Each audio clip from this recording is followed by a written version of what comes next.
और आप देखिए जिस तरीके से कौशल किशोर बयान दे रहे हैं, उनके चेहरे पर वो तनाव दिख रहा है। आएंगे आपके पास, न्यूज रूम चलते हैं। स्वाति हमारे साथ जुड़ी हुई है। स्वाति, आपके पास क्या बड़ी खबर है?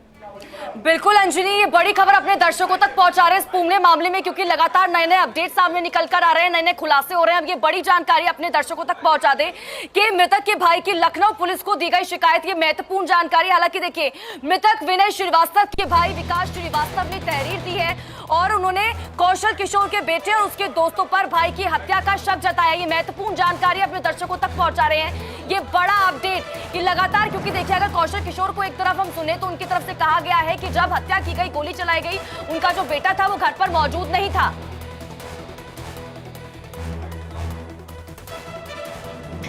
जी, मामला उसकी गोली मार के हत्या की गई है। वहाँ पर 3 लोग मौजूद थे, अजय रावत, समीम बाबा और अंकित वर्मा।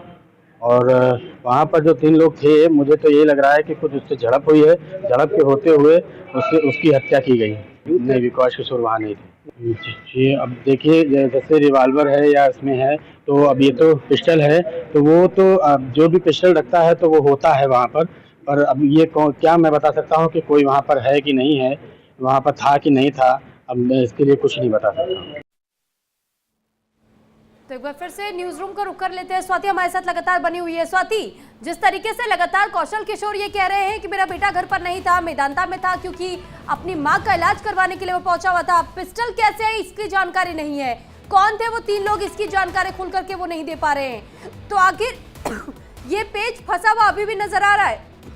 बिल्कुल सर, भी सही कहा आपने। हालांकि देखिए दूसरी तरफ पुलिस है पूरे मामले की तफ्तीश में लगातार जुटी हुई है, जैसे कि मैंने पहले ही कहा, क्योंकि हाई प्रोफाइल मामला है और लगातार बारीकी से इस पूरे मामले की छानबीन में पुलिस जुटी हुई है। एक तरफ कौशल किशोर की तरफ से कहना कि बेटे के उसमें आकर कि बेटा उस वक्त घर पर मौजूद नहीं था, वो दिल्ली में गुड़गांव मेदांता अस्पताल में अपनी माँ के इलाज को देखने के लिए गया हुआ था, इस तरह के जो कौशल किशोर की तरफ से कहा गया है। लेकिन दूसरी तरफ देखिए, जो मृतक है उसके भाई की तरफ से भी शिकायत जो लगातार दर्ज कराई गई है और उन्होंने भी ये शक जताया। हालांकि वो कह रहे हैं कि जो अगर हम कौशल किशोर के बेटे की बात करें, वो उस वक्त घर पर मौजूद नहीं थे, लेकिन दूसरी तरफ क्योंकि जो बाकी के दोस्त थे, जो लड़के उस घर में मौजूद थे, उनकी तरफ से उनमें से एक की तरफ से वो गोली चलाई गई। हालांकि देखिए जो पेच है वो लगातार जो है वो और भी ज्यादा ये कहा जा सकता है कि गहराते जा रहे हैं।